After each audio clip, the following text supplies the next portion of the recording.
Hello gems, Leah from Red Emerald Yoga. Welcome back to my channel for today's unboxing video. I already opened the package that this deck came in, as you can tell.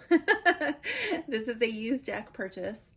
This is a deck that I ordered from Mercari, and it did not look like this when I made the purchase.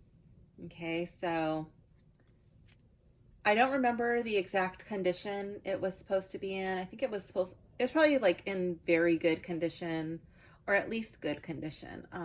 I would not have ordered it if it was falling apart like this.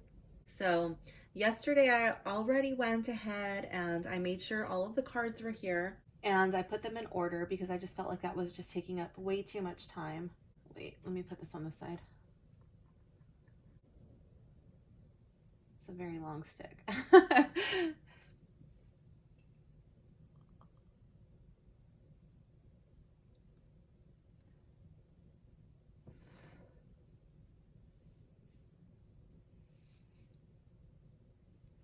So I didn't really know what to think about this deck. The seller seemed kind and considerate. I don't like to use Mercari on the app, so I only use it online, and oftentimes I'm using it on my cell phone. And so when the seller sends me a message to my cell phone, I don't get it. So that's what happened in this instance. The seller said, I'll read the little note. It says, I tried to message you about the wear on the bindings to make sure it's okay and didn't hear back, so I just included this tarot book as a gift in way of apology. So I sat with this for a while and I was like, oh, I had already missed the return window. So I didn't really know what I wanted to do, and I wasn't quite ready yet to, I'm stuttering, that's my concussion speaking. I was not quite ready to open this deck. So let's take a look at the book first, okay? This is the book she included. Going into the history, how to choose a deck, how to handle your cards, how to store them, going into the suits, the symbols. I still might go through this book at least once. It might be something that I keep on hand in case I get a friend who wants to come over and, I don't know, go through my books. I'm not too sure. I do like that it has 16 spreads, so that's nice. But out of those 16, you have the single card method. Yes or no, either or, past, present, future. So those are already like really basic. So we shall see. I will be using this book in the future, probably just trying out some of these spreads, doing a tutorial on it. So I don't really know what to think about this book. I think it was very kind of her to actually include something and not just like try to pawn it off and hope that I missed the return window. So that did make me feel a little bit better. I do like that the book has upright and reversed. It's not in color, but that's fine. You don't need it in color. It's based on the Rider-Waite-Smith. So you can just get your cards with you and go through them. It talks about choosing a significator. That's not something that I usually do.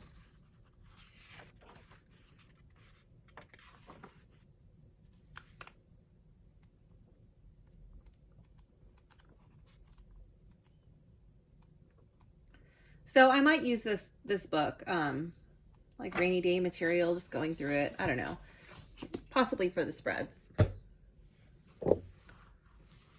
Now let's take a look at this box. It is definitely falling apart. The lamination is separated. This box is in really sad condition. We've got ink markings on the back. But the reason I ordered this deck was I wanted a first edition of this deck. There are newer versions available and I did not want those. So it has this Velcro. I won't be keeping the deck in the box, but I do plan on using the deck. So let me just show you the state of this box. I mean, it's really bad, but I still will keep it in my box of boxes. This deck does come with a guidebook. It looks like a large children's book. This is by Kris Waldherr. So the reason I ordered this deck was because I ordered her 25th edition, wait, not 25th edition, 25th anniversary edition, that's the concussion speaking again, of the Goddess Tarot. I still have not ordered, I still have not opened that. Oh my goodness. I'm going to try to delete some of these goofs, but I cannot figure out my words today. So I like that it has this little sheer thing. It makes it look nice and dreamy.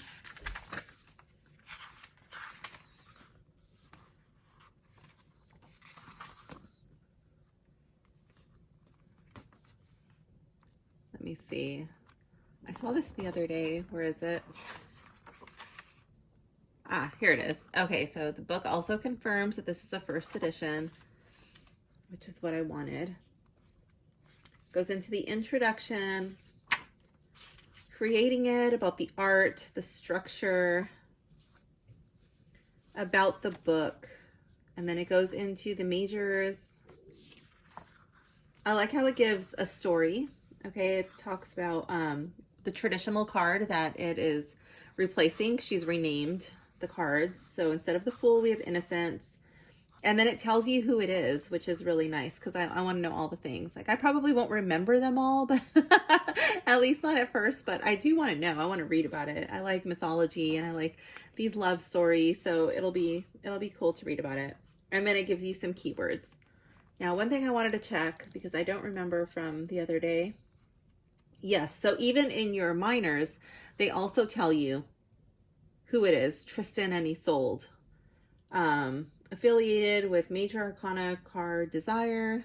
So that's cool. And then it gives you some more keywords and then a brief description. I like that they have the card here in color. So if you wanted to familiarize yourself with the guidebook and the image, you could do that without having to fumble with your cards. I still enjoy doing that sometimes. I like to go in bed with a cup of hot cocoa or some tea, watch an old movie that's just like that I've already seen, and I just like have it playing in the background, and or if I'm listening to the rain. Those are some of my favorite ways to connect with my cards. Or like my all-time favorite would be at the ocean with the sound of the waves. Okay, so it says you can use it for journal writing, have a conversation. Talks about the art of tarot reading, tarot spreads.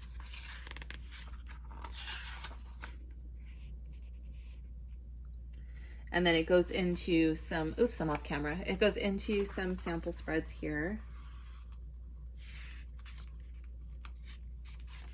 So we will be using the guidebook, the actual guidebook, not this book, for our sample reading today. If you watch my videos of unboxings and reviews, you'll know that if it has a guidebook, I like to do a sample reading from the guidebook, the actual guidebook that it comes with. So that'll be interesting to select. Ooh, there's more stuff. Okay, what is this? Okay, a card reference guide. So just like a quick reference. And then it also tells you which Rider-Waite-Smith card it corresponds with. So that is cool. And then I like that she kept, for the most part, like basic names. Like, for example, cups. And then depending on which deck you're working with, it could either be wands, staves, batons. So this one she picked staves, which is something that I am familiar with. And then here she did change it to arrows. So the arrows are like swords. That's easy to remember because, you know, swords pierce, and so do arrows. And then coins instead of pentacles, which is fine because in older decks you also have them named coins and deniers. So that is cool. I like how she lists her resources, and then she even has musical works, which is cool. Like if you wanted to set a mood, you know, while you're studying or while you're doing a reading, that's pretty cool. She talks about film works that are related to the stories featured in the Lover's Path Tarot. So that's pretty cool. If you like some of the love stories from the book, or maybe you're already familiar with some. And then internet sources. So that's cool. I like the way that the guidebook is set up. I am excited to open up the Goddess Tarot. Oh, yeah, it comes with this little scrolly thing. I recognize some of these from the book. I don't know if they're all the same.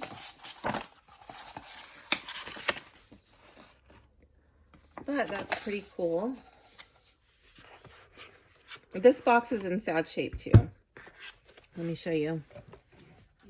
It's just really falling apart. I could use like some tape or something and maybe like tape it together, but I think I'll just keep it in a box to just have it not deteriorate any more than it already is.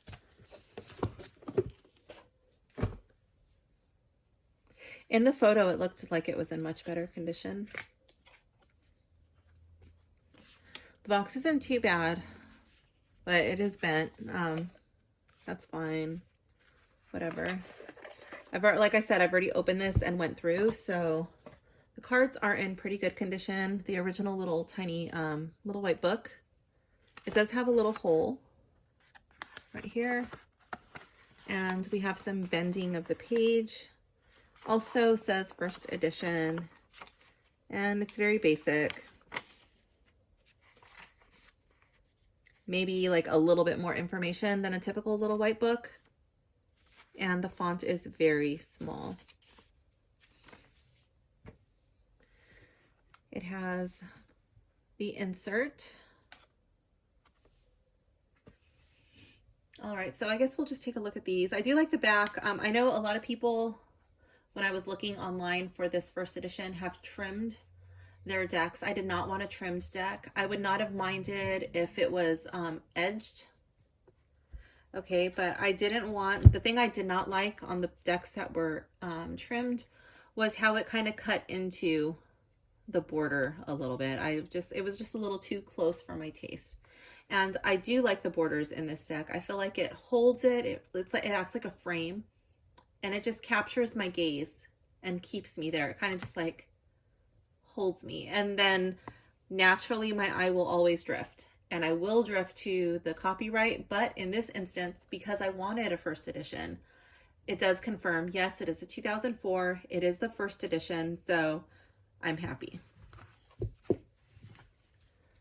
I looked for quite a while until I found this deck. Granted, it didn't arrive in the condition that it showed online, but the actual cards are okay. There's only one card in here that has a little bit of a bend, and I will show that to you when it comes up.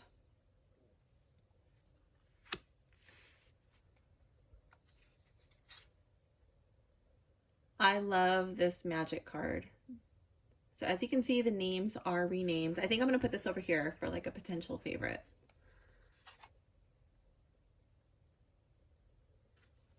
But if you are familiar with the Rider-Waite-Smith, if you have your cards memorized, you should be able to easily tell which, I'm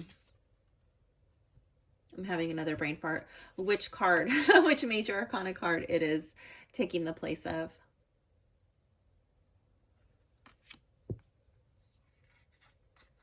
It is not a clone,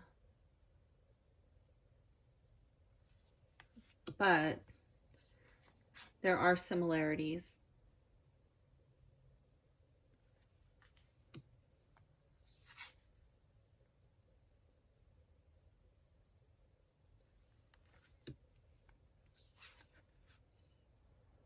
Now, I do think a beginner could work with this deck if you were using the guidebook. I think if you are already familiar with the Rider-Waite and you have all of your cards memorized, then you would have no problem reading with this deck.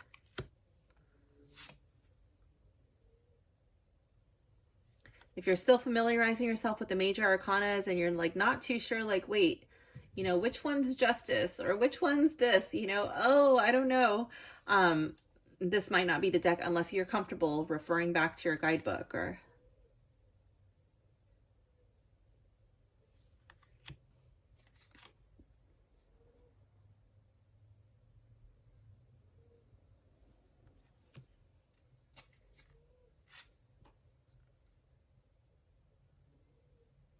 I do like the art in this deck.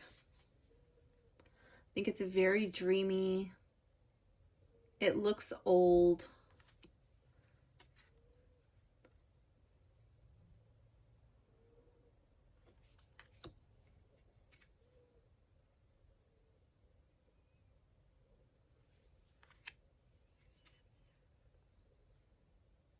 I think this deck would be really nice for love readings, for romance readings.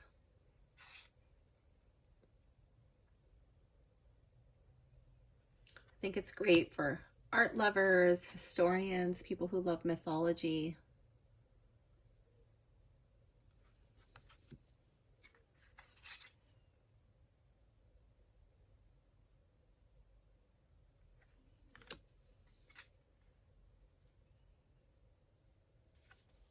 And then when you move into the minors, I feel like it's a lot easier to carry over the imagery and then have your brain auto translate that into the Rider-Waite.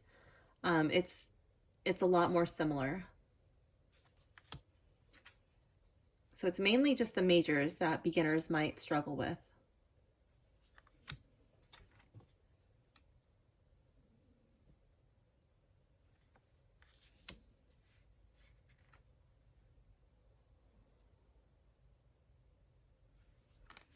The cards do have a little bit of glare. I'm going to try to glare this guy's face out. Let me see. There we go. That's as much as I can get it to glare. It's not too bad, but it is there. If you're doing video readings, something you might have to contend with, or if you're taking photos of your cards.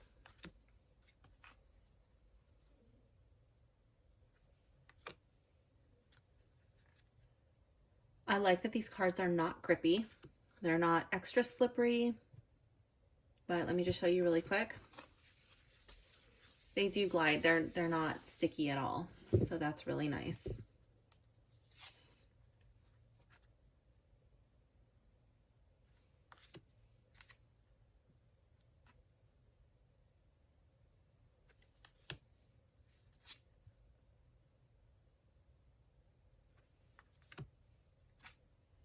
This is the card that's bent. It's bent right here in the corner. Let me see if I can get this to show. It's bent right here. There it is.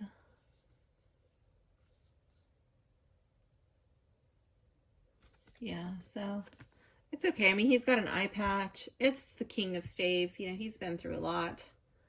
So all that he has to show for that is a lost eye. He still has his other one and a bent corner. So he's going to be okay. He's still standing. He's still strong.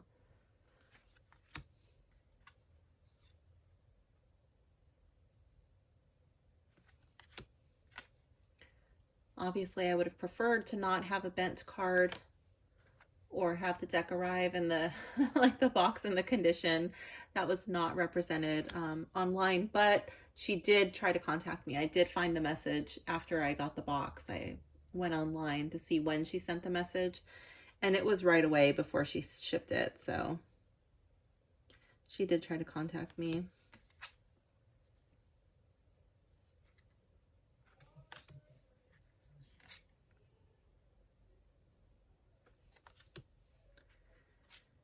Does this deck have a cohesive theme? I think it does have a cohesive theme.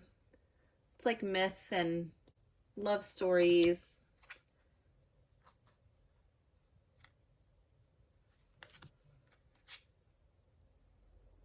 People are from different backgrounds, but the time period, they all look old. It all looks like it's from a long time ago.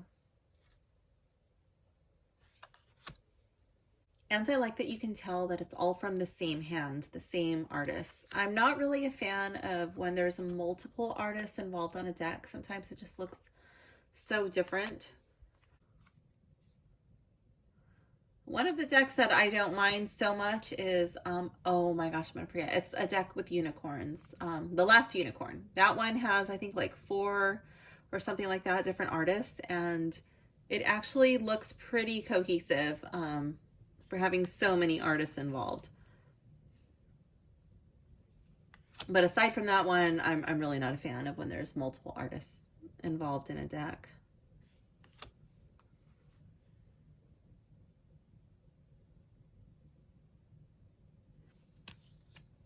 I don't know, we got magic holding out over here. I do really like this card. I like that face like coming through. I feel it's like the subconscious coming through, but that's not going to be my favorite.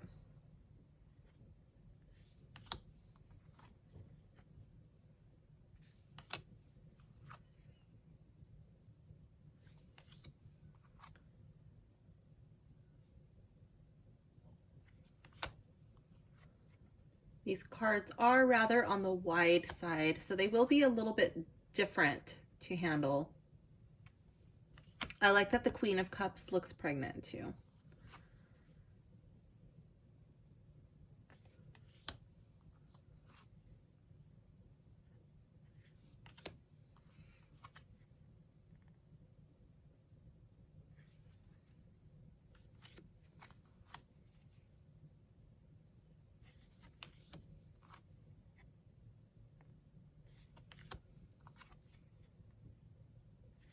So far I'm just going like off of aesthetics. This is my favorite card so far. But as I go through with the stories, I might fall in love with a story or a myth, and I might end up switching my favorite over time. But for now, that one appears to be my favorite.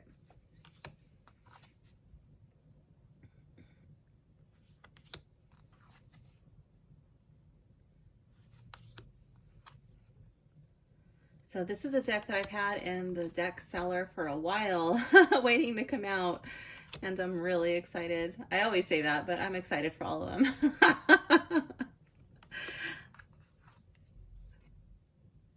I'm excited to familiarize myself with this deck and put it into action. Okay, so let's check out my list. Since I've hit my head, I've had a little bit of a struggle staying on track with my list. So let's see. We are going to give the guidebooks a once over. So since she sent this one, we'll look at this one first. I do like that this one is a hardback, and this one appears to be in better shape than the deck she sent. Let's give it a smell. It just smells like library book. I like the font size. I like that this is easy on the eyes. It's like brownish brick color. I do like the feel of this book.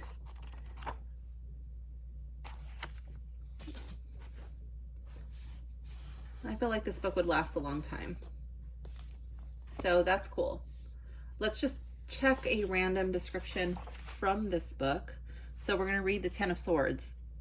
Although the Ten of Swords is another difficult card, its appearance marks the beginning of the end of a period of trials and tribulations. It also signifies the beginning of an entirely new cycle. For the new cycle to come in, you have to clear away the debris of the old cycle, now ending. Often this process is painful. Extreme stress and exhaustion may accompany the appearance of this card. You need to stop worrying. So I like that.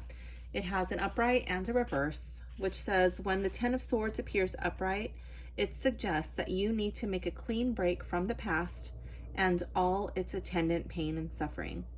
Whether this means a divorce, quitting a job, changing careers, moving across the country, or changing a traditional belief system, make the break and make it cleanly, leaving no loose ends. It's time to do away with previous illusions that have clouded your vision. When in reverse, it's an indication that you are holding back and are reluctant to take the necessary steps to move into a new cycle. You are delaying actions or deceiving yourself about a situation. You may be making excuses for yourself or someone else to maintain the status quo, but you are only prolonging your agony. Make a choice, even if it's the wrong one. So I like the way that the book reads. I think that would be suitable for a beginner. Let's read the same card in this book. So in this deck, it would be the Ten of Arrows. It says Cupid and Psyche. Affiliated with Major Arcana card 19, Awakening. Keywords are understanding, accumulation, and wisdom. So in this deck, it says, after much turmoil, Venus Equiciste and Psyche was reunited with her beloved Cupid. Both Cupid and Psyche were wiser and more patient for the testing of their love's bonds.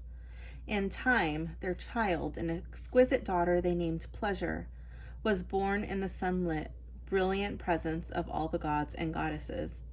9 arrows are shown upon this card, arching across a cloudy sky.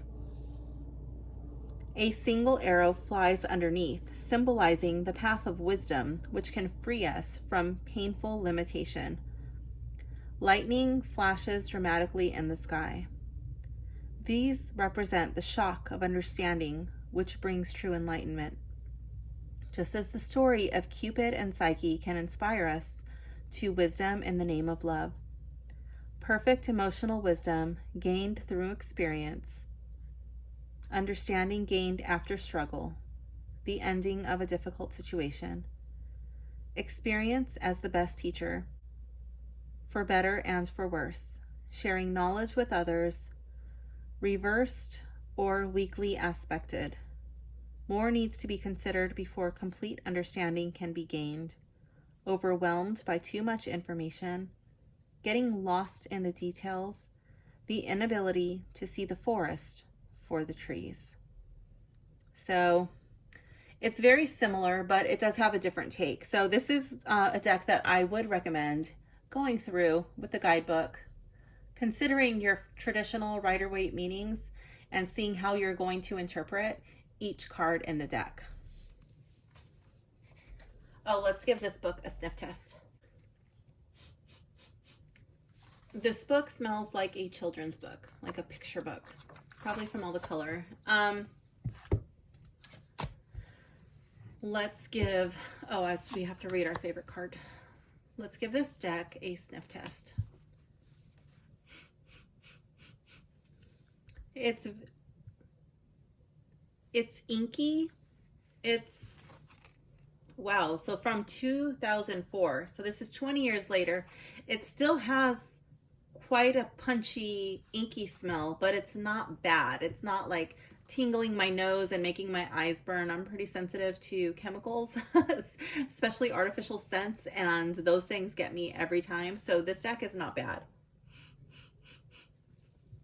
Yeah, but it's surprisingly strong still, the smell of the ink.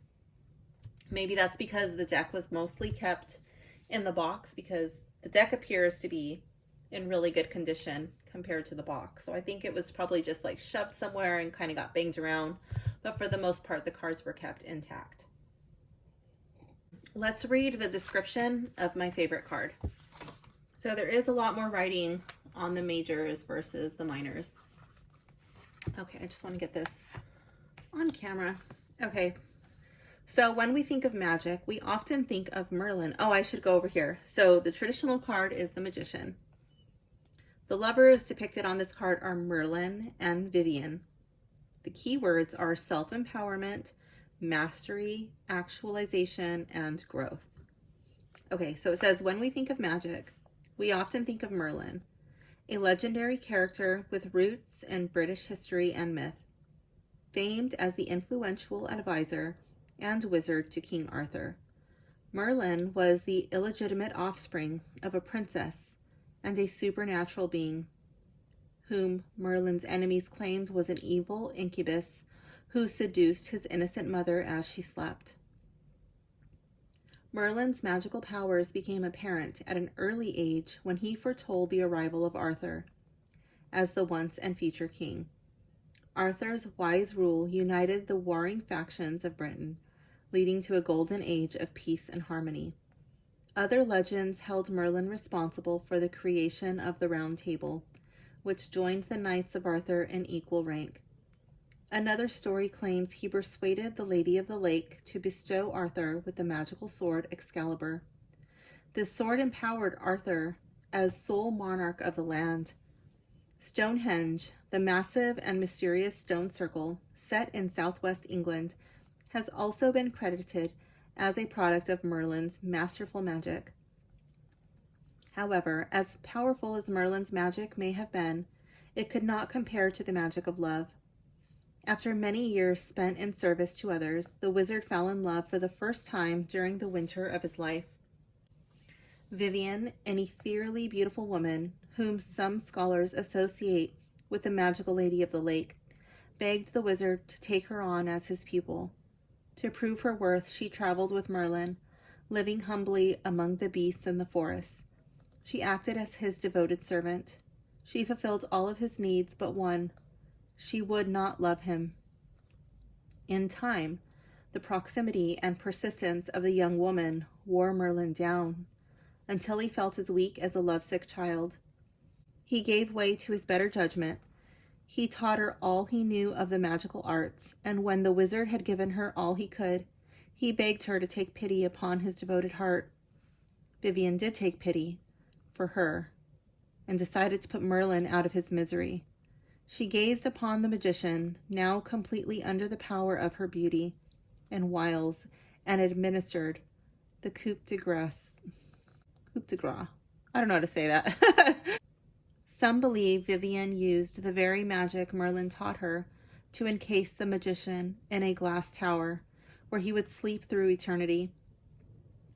Another story holds that she imprisoned him in a deep, dark cave, never to return to Arthur's court, where others would ridicule his weakness for the young woman.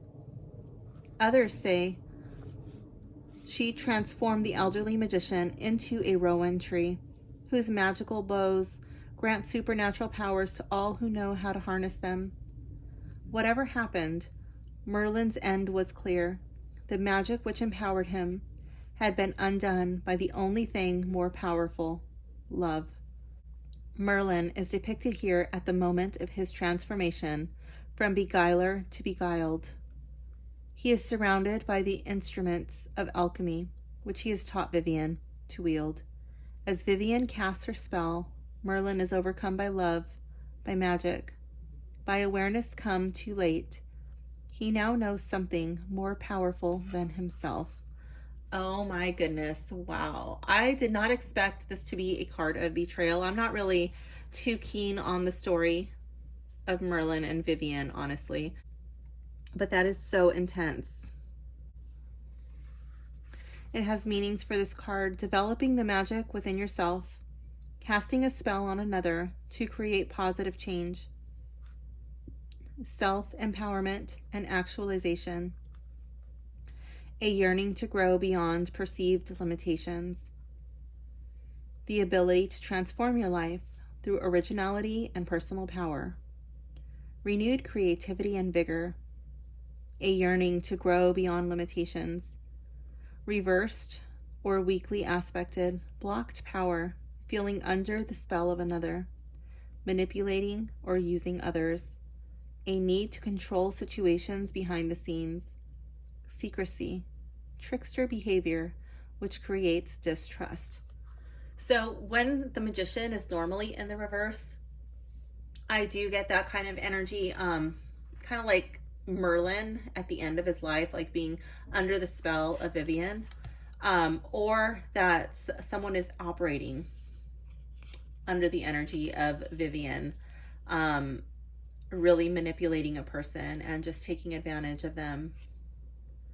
So yeah, that's gonna be very interesting. I'm gonna love the way that this card comes into play in readings. Oh my goodness, wow. The guidebook size, look and feel, I like it. I like that it looks like a book. I like that it's like short little stories. It reminds me of a children's book. I do like that. It's easy to digest. It really breaks down the card quickly, in bite-sized pieces. I like the organization of the suits. I like the descriptions. I like the spreads that are in the book. I'm not sure which one we're going to do. We'll come back to that. Let's see the shuffleability. This is a deck that I would be a little bit more careful with,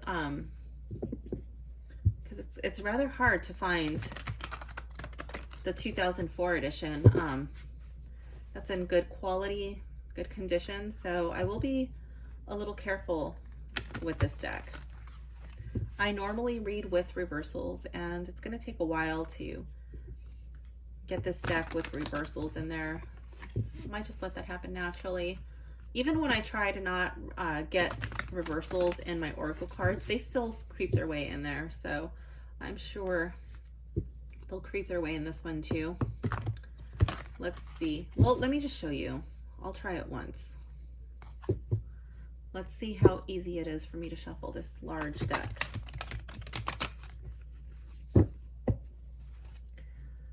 It's a little difficult. Even though the deck feels like it should shuffle easily, the size makes it a little bit awkward for me. Let's see, the art quality, clear, blurry, or muted. I do feel like it is a little bit softer, but that's the aesthetic of the deck. I like the color palette.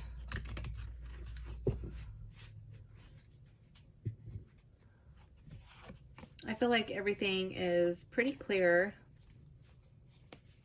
There's some, like, there's like a softness to it, but I feel like that's the way it's supposed to be.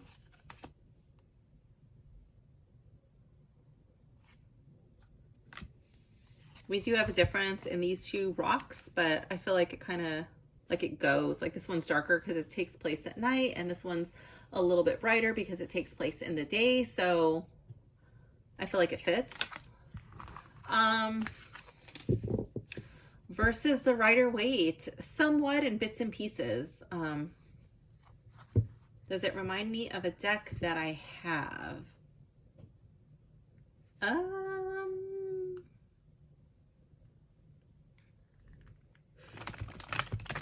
Not that I have out, not to my knowledge, not something that I've already opened.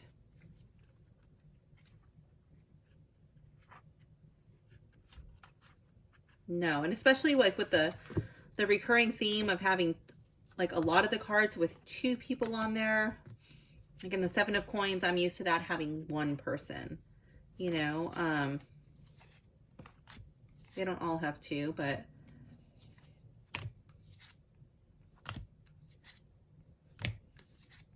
okay, well now they're hiding.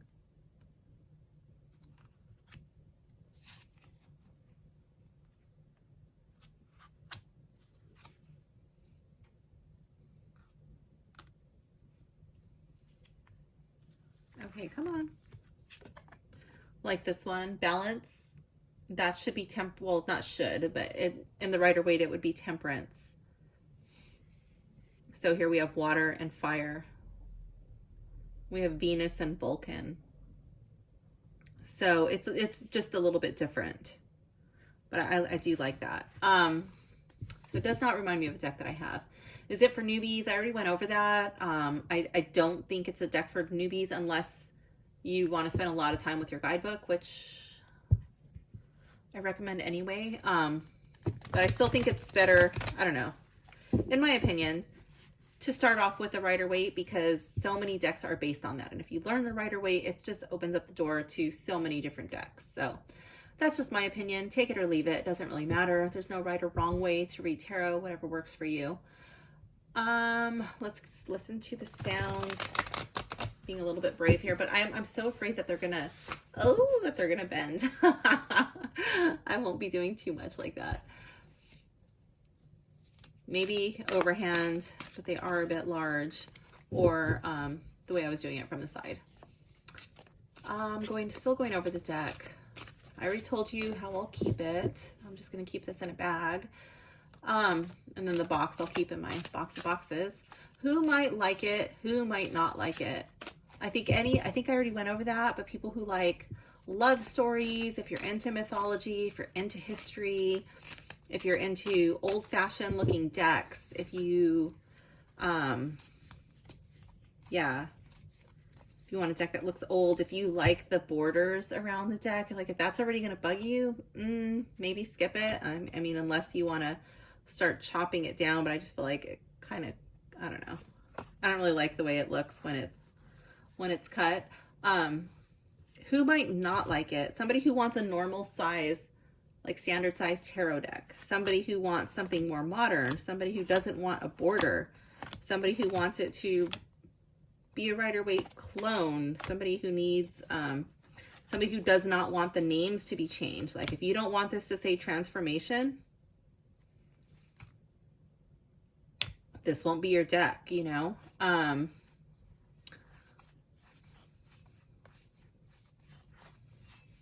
Yeah, I don't think there was anything really offensive in here. Let me see. I was looking, nothing really stood out at me and like caught my eye. Like, oh, I don't hear anybody's voices ringing in my head. Like, oh, I don't like that. Sometimes when I'm going through a new deck, I can just like hear specific clients like, ooh, I hate that deck. I don't like it because of this, or, you know, things that they've pointed out. I don't see any nudity. I like that they have old people in the deck. You know, we got like a balding king. We have different skin tones in there. Stories from different cultures. I still don't see any nudity. Yeah. Okay. Where to buy it, I'll leave a link in the description where you can purchase a newer edition. If you want a first edition, you have to go on your own little treasure hunt. I think I got everything except for the sample reading. So let me just give this a little bit more of a shuffle, and we will get our guidebook and pick a spread. This will not be a reading for anybody in particular, okay?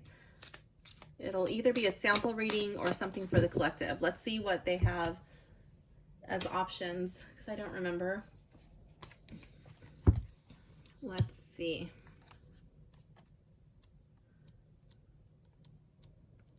So what I'll do is I'll read it intuitively, and then we'll go to the guidebook and see what the guidebook has to say, just so you can see how the guidebook reads and what my initial thoughts are on the card meaning. The Lover's Path, so that's going to be a very long reading. We're not going to do that one.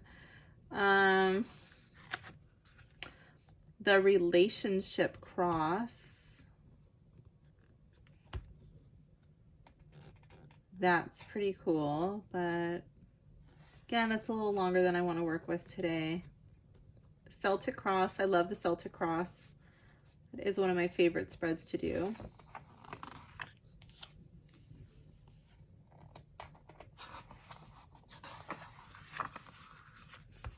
I want to do one I haven't done before. Okay, so here we have the Dueling Path, which shows you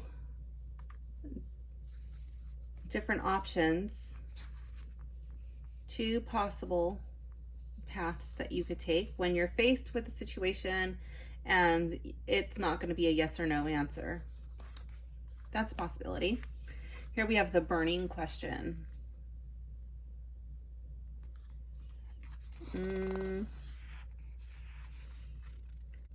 So this is supposed to be a slightly more complex than the past, present, future.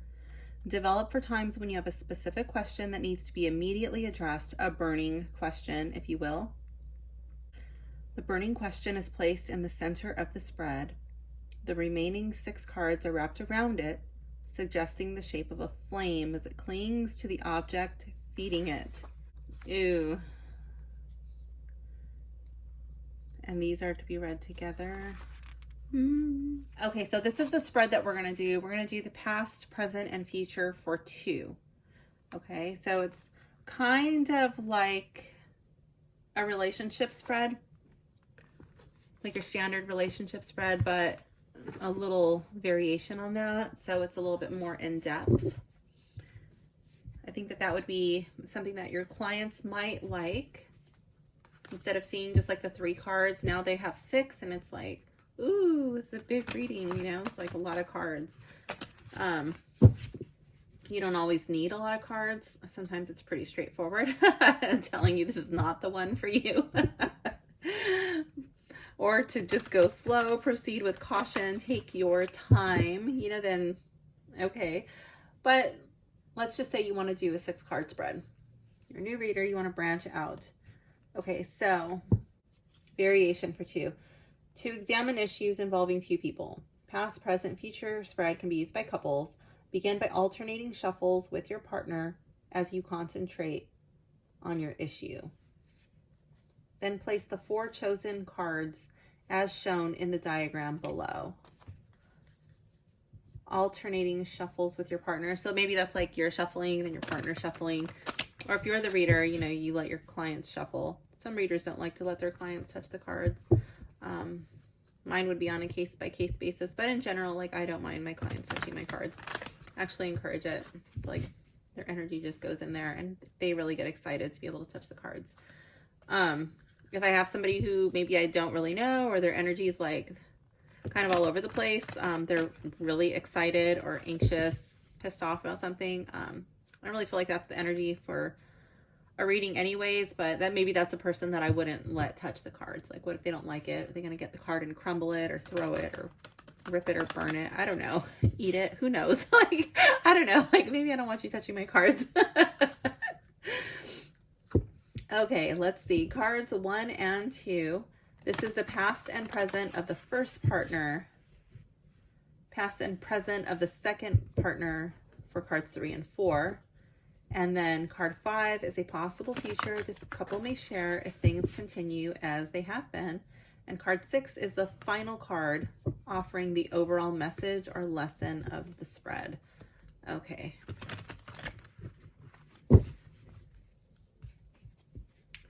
All right, so we have, I'm going to probably have to move my camera out a little bit. Maybe it'll fit. 1, 2, 3, 4,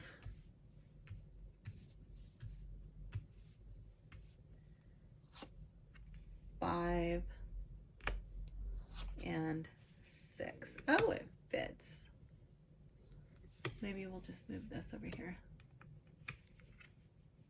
I just want it to fit on camera.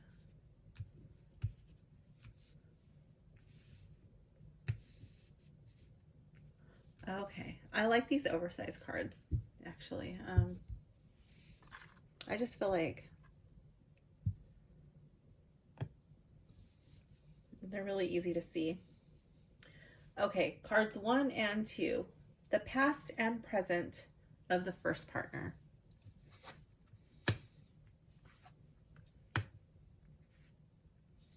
So here we have sacrifice and the 4 of arrows. Both are in the reverse. Ooh, so the first partner, we're just going to call this one person A. Sacrifice is card 12, which is like the Hanged Man. So the Hanged Man is in the reverse. Okay, so Hanged Man in reverse, I usually get that it's like this person is ready to take action. Okay, this person's taking action. They're not just hanging out. They're not meditating. They're not chilling. They're not reflecting on anything. They're ready to get up and go. Like that reflective period has passed or it hasn't happened. And then here with the 4 of arrows, I also see this as a card of rest and recovery, like a healing of some sort. And they're both in reverse. I feel like this person has not healed from a previous, so this is like following the 3 of swords, right? So I'm just going to say this person is moving on, kind of like a rebound relationship, or they're just like never really healing from a past breakup, a past romantic hurt. They're just kind of jumping into things too quickly. This is their past and this is their present, you know?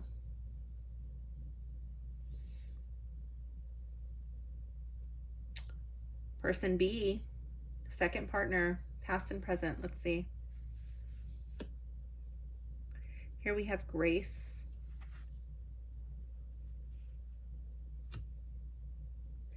And the 8 of arrows.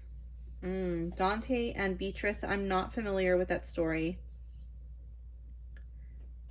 And the 8 of arrows. Wow.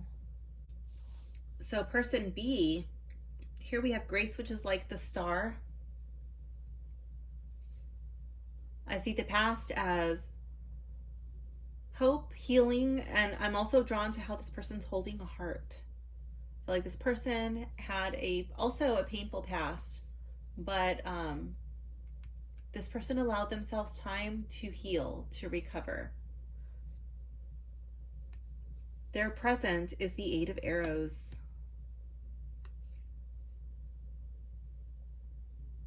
And I'm wondering if they find themselves in this difficult situation because of person A. So this person has taken the time to do the work.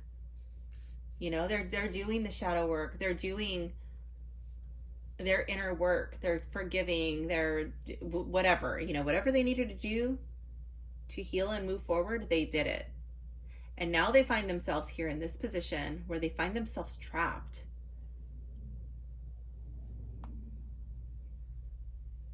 This person can get up. This person can move forward. This person doesn't need to be here.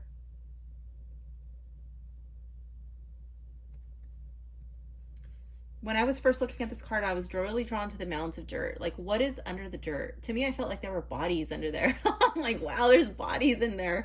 Like, why is she trapped with all these bodies, you know? Like, what is in there? I should read that. We'll read it at the end. Oh my gosh. So, like, I'm getting a very different vibe out of this imagery from this card because of the mounds.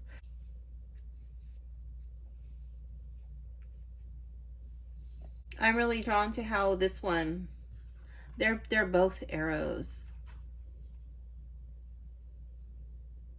Like, this person has so much healing that needs to still be done. So much rest. Like, there's so much emotionally that's going on back here. And this door is wide open. These waters are just going to come in.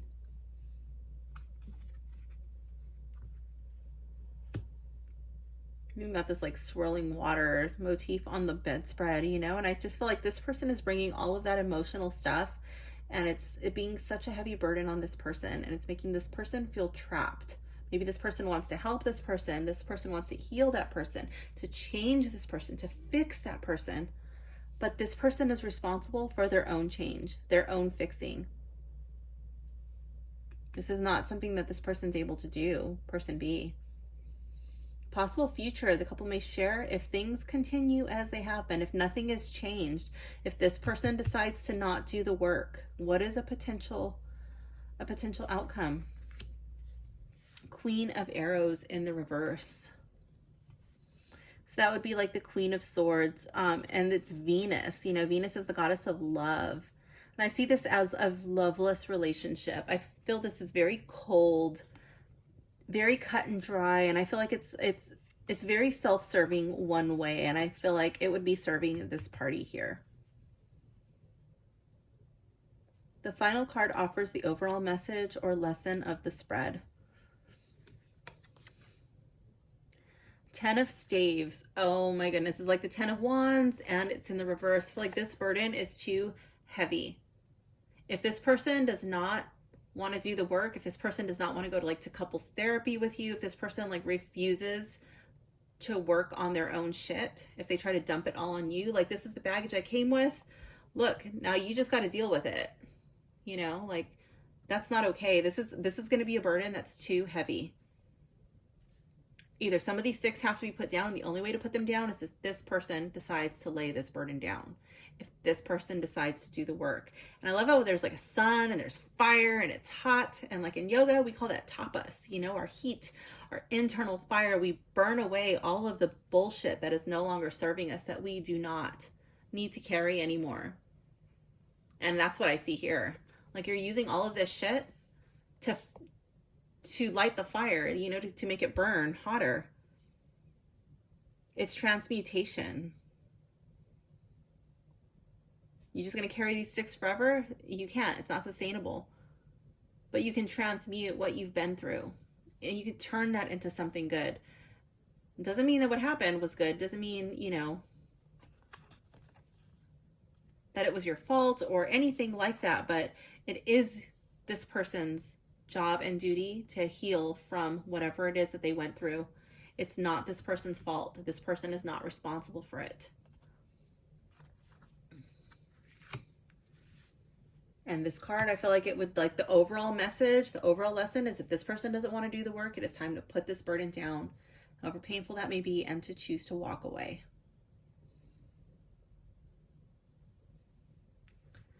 So that's how this deck reads. Oh, let's go to the book and see how that compares to what I'm getting from this. Okay, so card number 1, that is Sacrifice. Card 12, which I said was like the Hanged Man.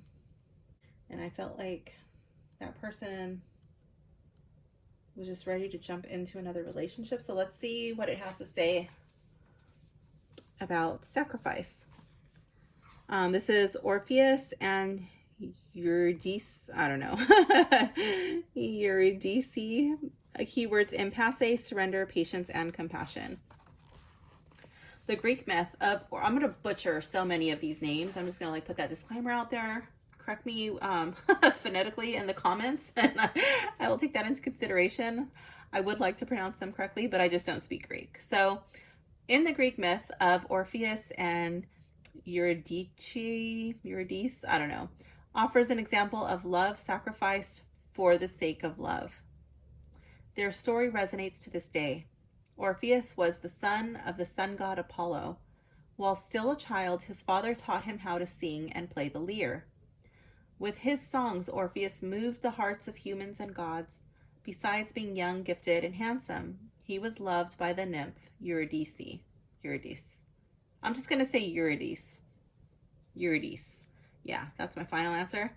He loved her wildly in return. When Orpheus and Eurydice wed, Orpheus never suspected that they would be parted so soon. After all, he was blessed by Apollo. But a serpent, jealous of the young couple's bliss, bit Eurydice's ankle as she strolled through a grassy field. And so she passed from this world to the next while still a young woman. Orpheus was distraught by Eurydice's death. He wandered everywhere mourning his wife, unwilling to surrender to fate. Some believe he traveled as far as Egypt, where he learned secret rites to preserve the dead to be as they were in life. In time, he arrived at the gate of Hades, the land of the dead, where Eurydice now resided. So mad with sorrow, he decided to rescue her. So Orpheus sang. With his song, he begged the rocks surrounding Hades to split open for him, and they did. With his song, he entreated the river Styx to part for him, and it did.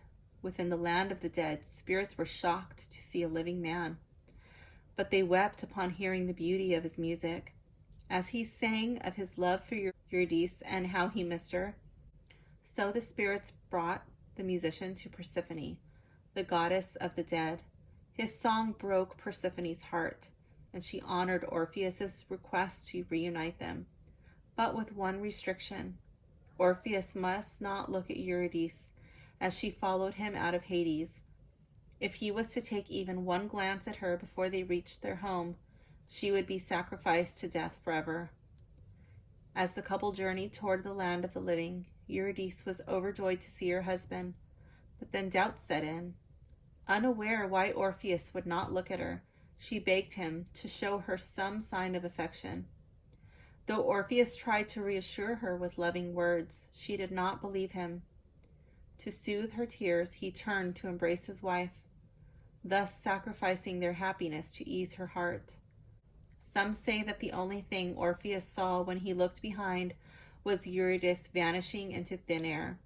To punish him for his sacrifice, the musician was torn to bits by the Furies. The Muses gathered his bones and placed them amongst the stars to inspire others. However, others believe that whatever Orpheus's actions, the gods and goddesses understood that the lovers had sacrificed enough. They granted Orpheus and Eurydice their reunion. Orpheus is shown here caught between his love for Eurydice and his need to reassure her of his love. Eurydice, not fully human, nor fully spirit, desperately begs him for an embrace. Behind them, dark caverns have split to reveal the river Styx, which leads back to Hades. The couple is caught between the world of the living and the land of the dead. Sacrifice card suggests an impasse, which brings uncertainty on how best to proceed. We are literally trapped between worlds, unable to move. When we don't know what to do, all we can do is surrender to the forces surrounding us. The meanings of this card is being caught between worlds. And when I say like the meaning for this card is, I'm saying according to the book. it says the meanings are being caught between worlds, waiting for transitions, short-term sacrifice to reach a long-awaited goal, a surrender to higher principles, taking care of others' needs, even if they're not in your personal interest, empathy, gaining compassion from difficult experiences, reversed or weakly aspected, lack of compassion, feeling unable to make the sacrifice a situation requires, creating difficulties for oneself. So I do see this as not taking time to reflect, not taking time to digest the broken heart, the past relationship, healing from that past wound,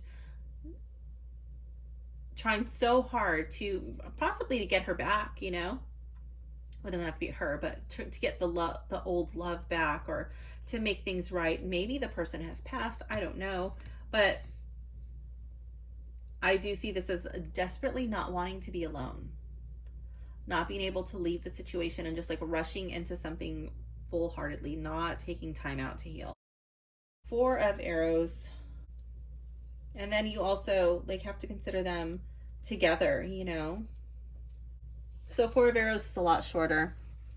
It says something unexpected occurred once. Psyche was left alone.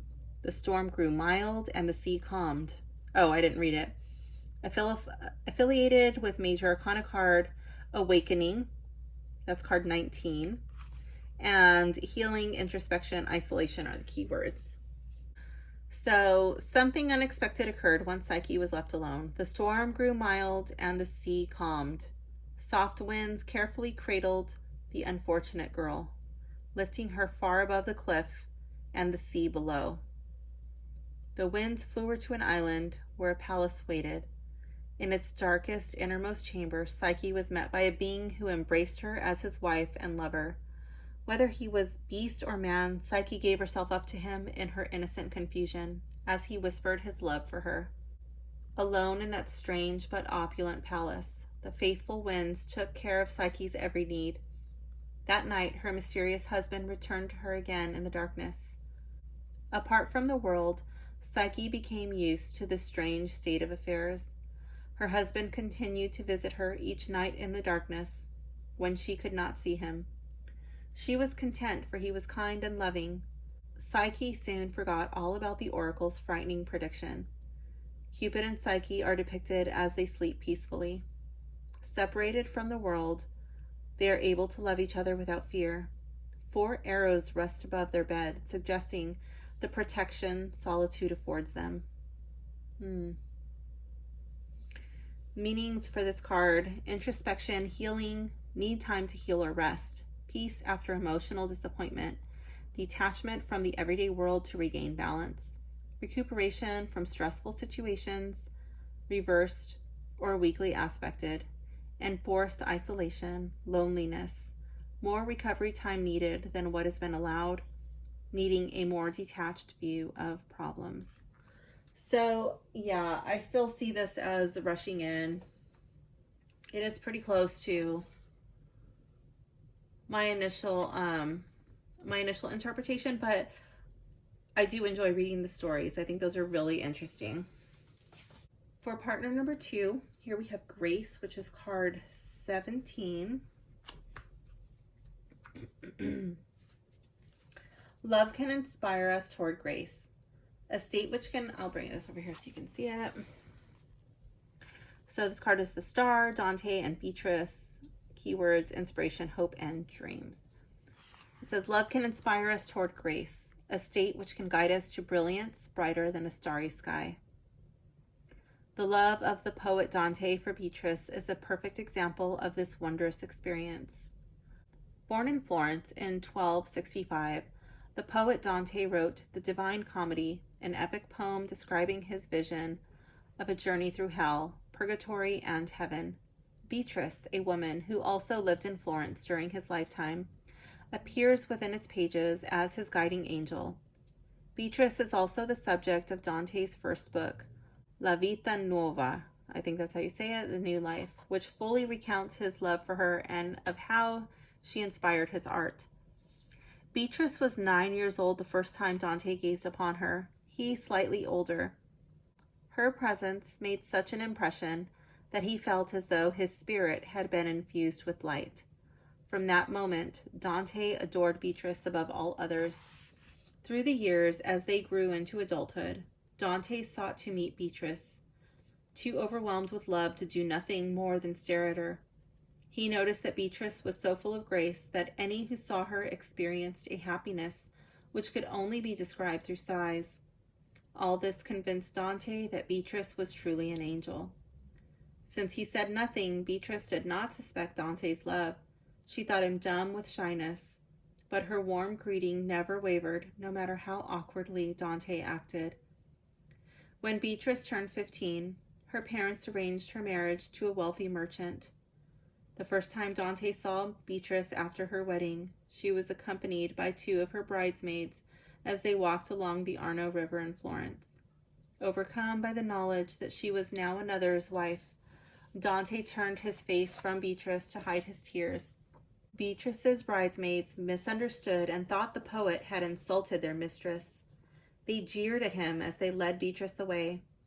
That night, Dante returned to his chambers in anguished shame. While he slept, a vision appeared to him in his dreams as the stars reached the 9th hour of the night. From a cloud, the hue of fire emerged a godlike figure. This being, who identified himself as Amor, the spirit of love, held a woman whom Dante recognized as Beatrice. Amor also held a heart, which he told Dante was the heart the poet had irrevocably given to Beatrice. Dante awoke from his dream resolved. His love for Beatrice would be no earthly passion to expire when they died. Instead, he would immortalize Beatrice with poems that would last forever. As their lives unfolded, Beatrice was honored by Dante's verses as no woman had ever been. The poet's fame spread, and with it, the story of his love for Beatrice. Over the years, the story of Dante and Beatrice has inspired many to give their hearts just as completely. It reminds us that the grace love can bestow upon us is a gift dearer than the heavens.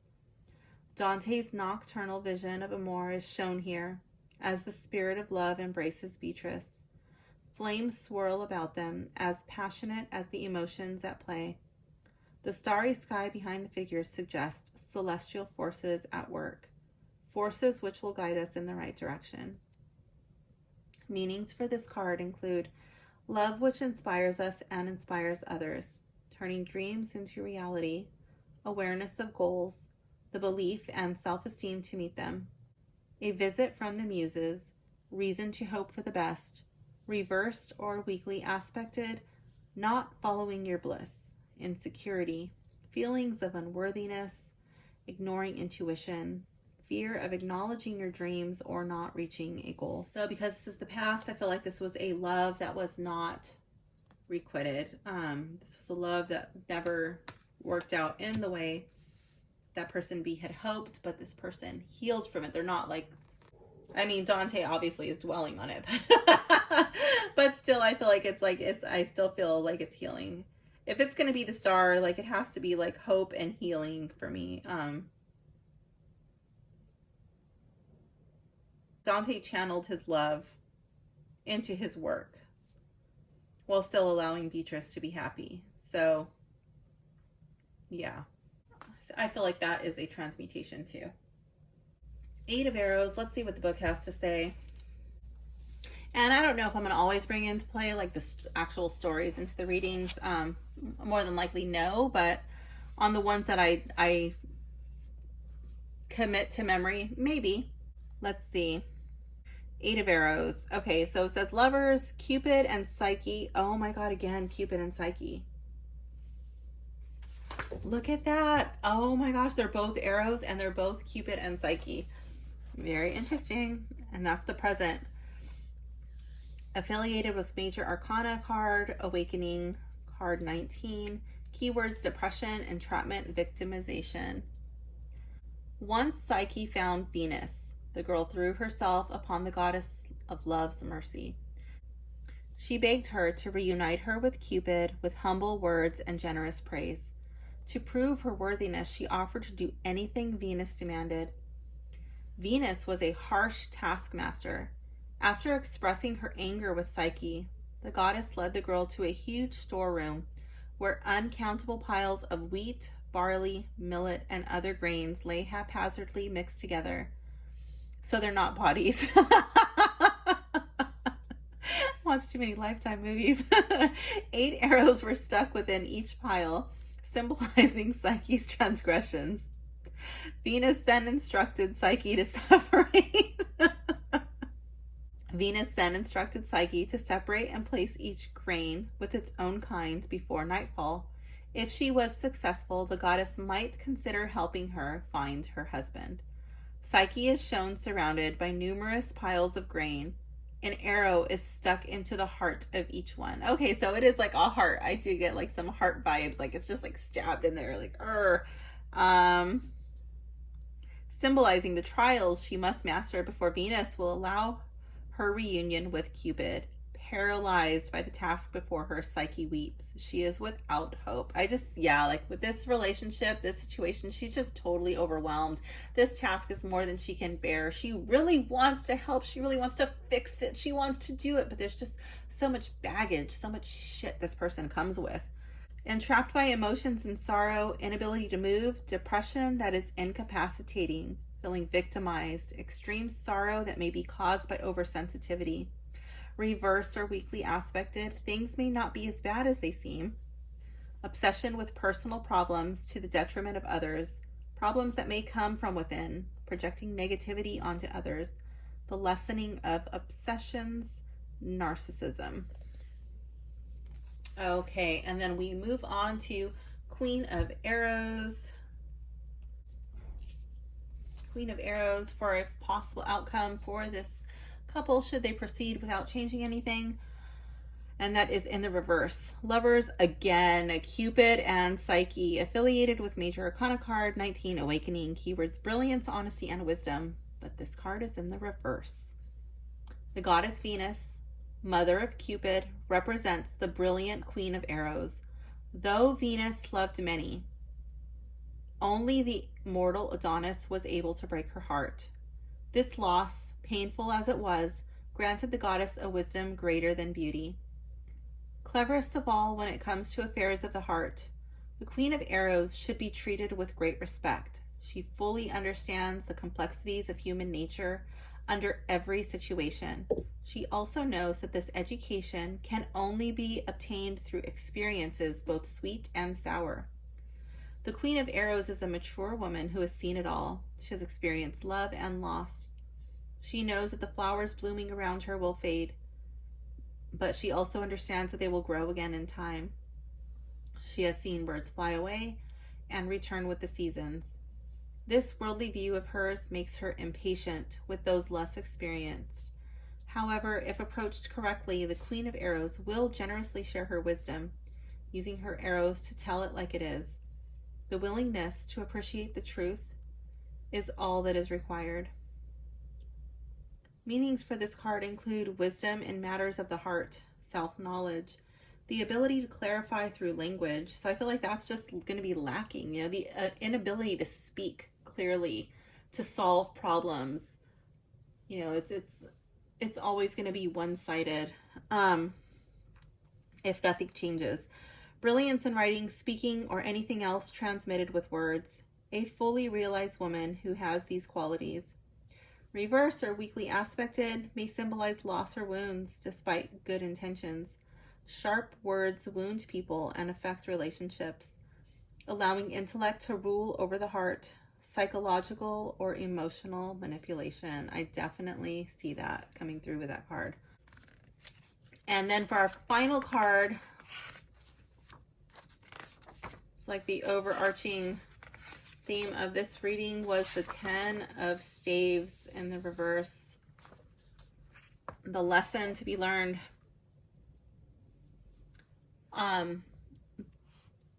It says lovers are Siegfried and Brunhild, affiliated with Major Arcana card Strength. Keywords: accumulation, success, and creativity. After many adventures and much hard work, Siegfried and Brunhild discovered that Wotong's ring must be destroyed. I don't know if I pronounced that right. If life was to continue on Earth. To do so, Brunhild built a huge bonfire to melt it down. The flames, when viewed from a distance, were as brilliant as the sun. Fed by the powerful ring, the mighty fire reached the stars, staining the night sky with heat and power. 10 staves representing the grand struggle experienced by Siegfried and Brunhild are shown floating before the flames. These staves look like natural extensions of the sun's energy.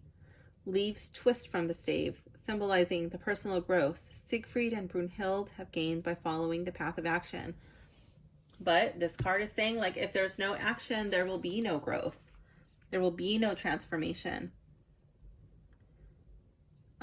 Meanings for this card include the accumulation of the creative venture begun with the one of staves, success that becomes overwhelming with its responsibility. The final vision is within reach, but work can be oppressive. Reversed or weakly aspected, overwhelmed and burdened by responsibilities, no time to enjoy success. There's too much work to do. And that's what I feel like is coming through with this reading, that there's just like too much work to do for person B. Maybe if they go to therapy, maybe if this person goes to therapy, maybe if this person gets help, does some really deep internal work. Maybe, but if nothing changes, you know, then it's just going to be too much. This will not be a happy relationship. So that concludes this sample reading. That's how the deck reads. I was able to get the meaning without using the guidebook, but again, I like it. I like how it talks about like the sun, which I felt was coming through very strongly anyways, but I interpreted that like with my yogic, through my yogic lens, you know, like with the tapas and burning away, spiritual alchemy.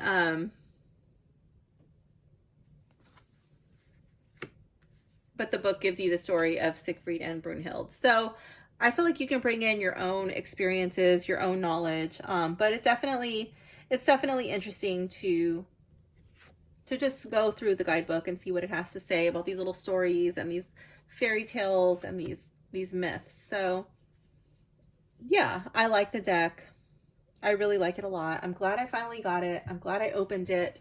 And I'm glad that the cards are in good condition. I'm glad that the deck was not, let me start over. I'm glad that the box was not in shiny, pristine condition and then the cards be in worse condition. I'm satisfied that there's only one card that's bent. I probably would not have purchased it, honestly, if I had known that the card was bent. But, or if I had opened it, I might have even sent it back. And it's been sitting here for a while, and I've just been coming to terms, like, you know what, like it might not be perfect when you do open it. How are you going to respond to that? And I'm just in a place, like, I'm just really liking this deck. I love the imagery. I'm really liking the guidebook. I like the stories. Yeah, I would be able to just pick this deck up and read with it confidently. So I'm happy. I like the back. I'm a really big stickler for card backs. I don't know about you, but I've bought decks just looking at the backs alone. Like I've seen them and I'm like, oh, I have to have that back. And by now. So yeah, I think that's really cute. I like it. So that concludes today's video. Let me know what you thought about this deck in the comments. Do you have this deck? Do you love it? Do you hate it? Did you have it and let it go? What version do you have? All of that, whatever. Talk to me in the comments. Thank you for hanging out with me, and I hope you guys enjoyed the video today. Bye for now, gems.